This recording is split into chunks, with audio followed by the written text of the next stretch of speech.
Well, Israel is set to block 8 ships carrying 10,000 tons of aid and 800 activists and politicians on its way to Gaza. Organizers of the flotilla have said that this is a message to the world that Israel has no right to starve 1.5 million Palestinians. One of the 8 ships is called the MV Rachel Corrie, named after the daughter of my next guest. Craig Corrie's daughter, Rachel, was killed by a bulldozer in Gaza. He joins me now from Olympia, Washington. So, Craig, first of all, how do you feel about this ship being named after your daughter? I'm guessing this is probably an emotional thing for you. How do you feel about it?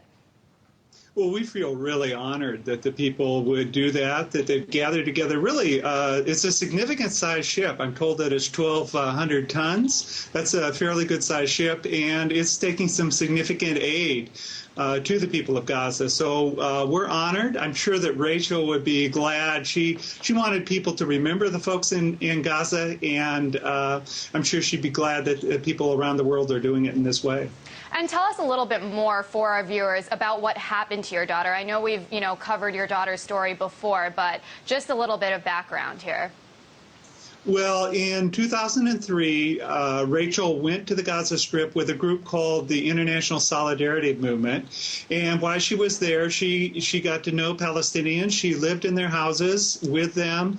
At that time, Israel was still occupying the Gaza Strip, and they were trying to create a buffer zone between Gaza and not at that where Rachel was. It was not between Gaza and Israel, but between Gaza and Egypt. And they were Israel then was destroying homes there.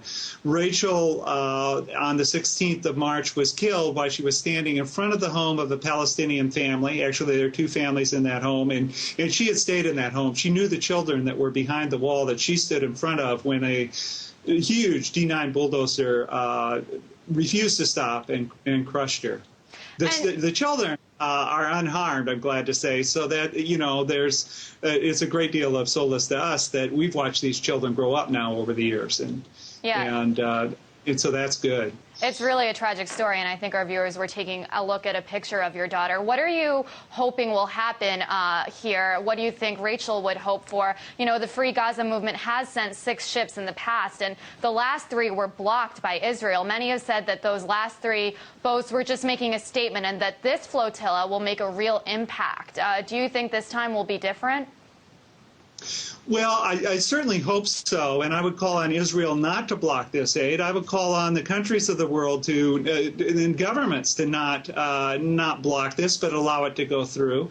I think, Cindy and I, my wife and I, were in Gaza twice last year, and we tried to carry in a little carry-on handbag some school supplies just to hand out to some of the children we would meet. And the Rachel Corrie has on it, I think it's about 6 tons of school supplies donated by Norway.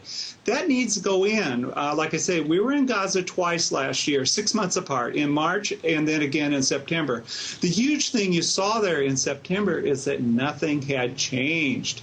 They need the cement that's coming in here. We saw that. They need the medical equipment that's coming in. They need the school supplies. I think that all of us, all the people that are listening here and the media, need to stay tuned to this, and it's our job, if Israel tries to intervene in this, it's our job to get on TV, to get out on the street, to implore with our governments to intervene and let this supply go through. I'm also, I'm very proud that I have a Congressman Brian Baird, who has suggested that the United States needs to be doing this resupply by ship to Gaza.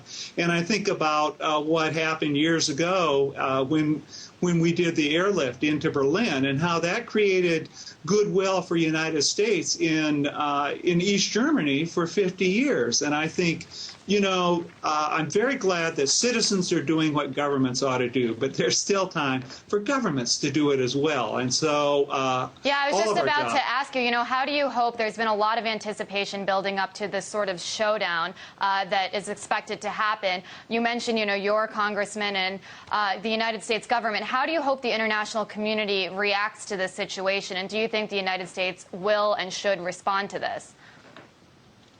Well, I hope that the United States responds in a positive way. Like I say, I think there's a lot that they could do that would be positive to support the people I know in Gaza.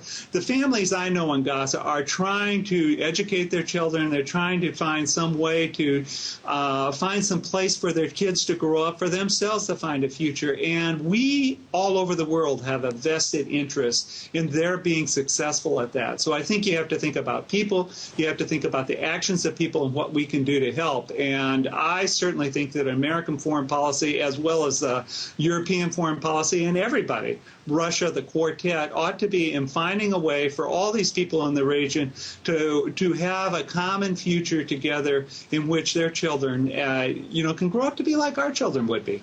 Well, Craig Corrie, we really appreciate you coming on and taking the time to tell us about your daughter's story and about this as well. Thank you. Thank you, and thank you for keeping track of the flotilla.